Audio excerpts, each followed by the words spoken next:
let me ask you this, because there's a clear difference. I don't think I've ever seen a boring women's MMA fight.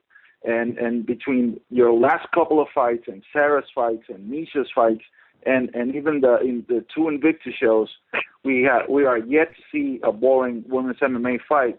What do you think is the difference between a men's fight and a women's fight that is so interesting?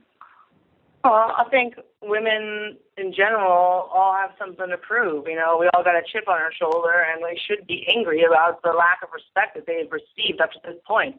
You know, and also women I feel like take things much more personally and are a little bit more emotional when they fight, which also makes it more interesting as well. And you see a lot more girls coming out slugging, and you don't see that feeling out period because they're there to fight and defeat their opponents and to make a good impression and not just, you know, walk away with a better number on their record, which a lot of these guys can get away with because, to be honest, their sport is not in peril. You know, we're fighting for our survival, literally.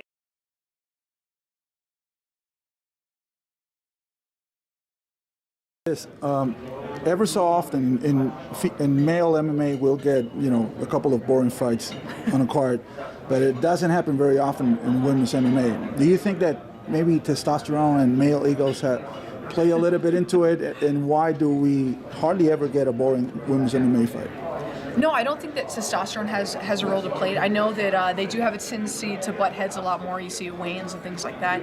So, I mean, testosterone could certainly play a role. But I think it has a lot to do with women trying to show that they deserve to be there. And we always feel like we have something to prove. So we work that much harder to put on a great show for all the fans.